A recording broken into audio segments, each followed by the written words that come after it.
देहरादून स्थित नारी निकेतन में एक संवासिनी की संदिग्ध मृत्यु का मामला गंभीर सवाल खड़े कर रहा।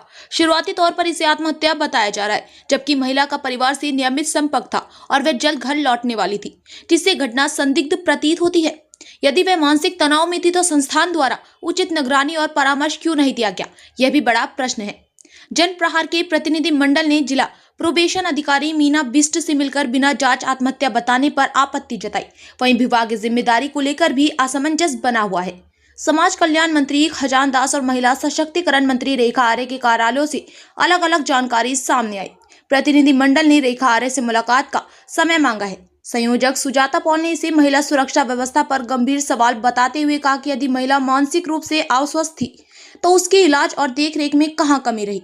सह संयोजक एडवोकेट पंकज सिंह छेत्री ने इसे महिलाओं की सुरक्षा से जुड़ा संवेदनशील मामला बताते हुए निष्पक्ष जांच की मांग की है।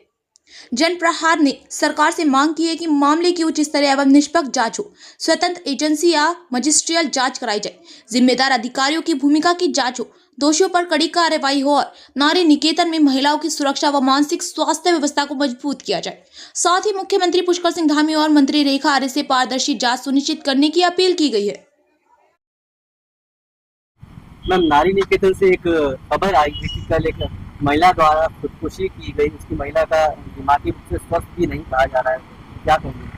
हल्द्वानी से ये महिला को लाया गया था क्योंकि वहां पे मैजिस्ट्रेट ने रेफर कर दिया था कि नारी निकेतन देहरादून में रखा जाए और मानसिक रूप से वो बीमार थी तो उनका इलाज चल रहा था, ऐसा मुझे बताया गया है जिला प्रोबेशन अधिकारी के द्वारा मीना बिष्ट जी, जो मुझे अभी अभी मिले यहाँ पर। और ये बेहद चिंता की बात है कि पहले ही कह दिया जा रहा है कि ये सुसाइड है। किसने कहा कि ये सुसाइड है? क्या जांच हो गई? ये सारे सवाल है कि मंत्रियों को कोई पता नहीं है उत्तराखंड के। अभी मैंने खजान दास जी को कांटेक्ट करने की कोशिश करी गई तो मुझे बताया गया कि नहीं, ये समाज कल्याण के तहत नहीं, ये महिला सशक्तिकरण विभाग के तहत आता है। तो उसके बाद मैंने उनसे संपर्क करने की कोशिश करी, रेखा आर्य जी को, वो बाहर है, करके भी मैं एक ज्ञापन दूंगी कि इसमें सही तरीके से जांच करी जाए, क्योंकि एक महिला जैसे यहाँ लाया जाता है, बताया जा रहा है कि उसका इलाज हो रहा था और उसके बाद ये भी बताया जा रहा है कि वो अपना एड्रेस बताने लग गई थी। उसके पति जो है, तथाकथित पति जो है, उनसे बात भी हो रही थी और वो घर भी जाने वाली थी, उसके बच्चे भी हैं। और अचानक से रात के 3 बजे उसने अगर आत्महत्या कर ली तो क्या सवाल, पूरा मामला जब इतना, इस निष्कर्ष पे कोई भी कैसे पहुंच गया कि ये आत्महत्या है?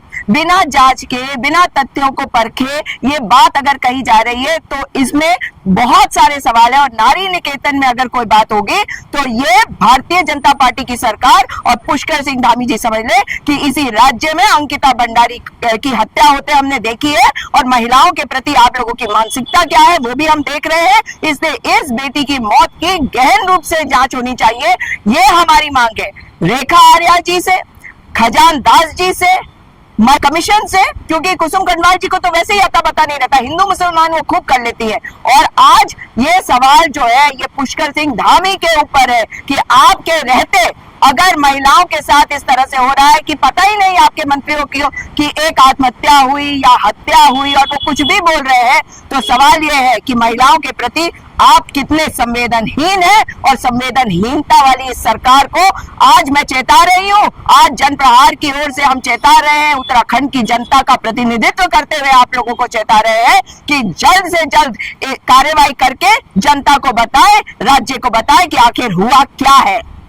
मैम, मानसिक रूप से कहा जा रहा है वो स्वस्थ नहीं थी, तो क्या वो यहाँ पे रह सकती थी? क्या इसको लेकर भी आपकी किसी से कोई बात हुई है कि नारी निकेतन को रखा जा सकता है? जिला प्रोबेशन ऑफिसर ने बताया है मीना बिष्ट जी ने कि यहाँ पे रह सकती हैं जो लड़कियां हैं जो मानसिक रूप से अस्वस्थ होती है, उनका इलाज वो लोग कराते हैं, ऐसा उनका कहना है। ये भी एक जांच का विषय है और ये पता लगाया जाना चाहिए कि अगर मानसिक रूप से कोई अस्वस्थ है तो उसकी तो निगरानी एक चाहे सीसीटीवी के साथ हो या किसी भी तरीके से उसके दरवाजे पे लगा होनी चाहिए थी, क्योंकि उसने कोई अपने बेड के ऊपर नहीं फंदा लगाया। ये नहीं कहा जा रहा है, ये कहा जा रहा है कि वो बाहर गई और सीढ़ियों के पास उसने फंदा लगाया अपने दुपट्टे का इस्तेमाल करके, तो क्या ये संदिग्ध नहीं हो जाता ये मैटर?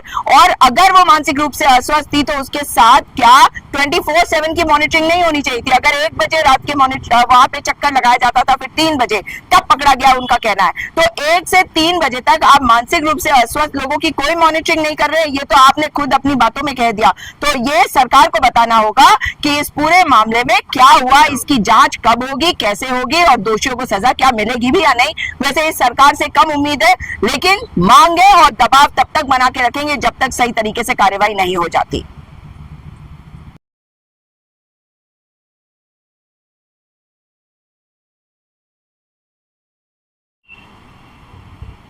आज नारी निकेतन अब आए हैं यहाँ पे। कल एक महिला के द्वारा खुदकुशी करने की घटना सामने आई है, क्या आपको मिला यहाँ पे?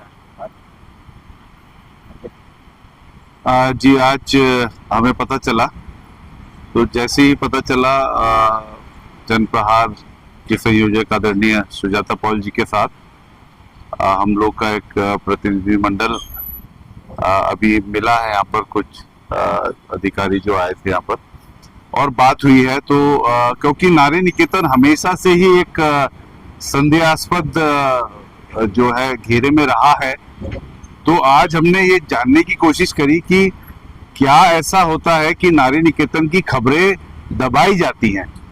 चूंकि ये विभाग बहुत ही महत्वपूर्ण है और महिलाओं से जुड़ा हुआ है, तो जरूरी हो जाता है उत्तराखंड में जिस प्रकार से महिलाओं के साथ उत्पीड़न की शिकायतें आती रहती हैं और लगातार महिला अपराध में उत्तराखंड बढ़ रहा है, इसको चिंता में रखते हुए आज हम आए थे अभी और हमारे संयोजक सुजाता पॉल जी की बात भी हुई है।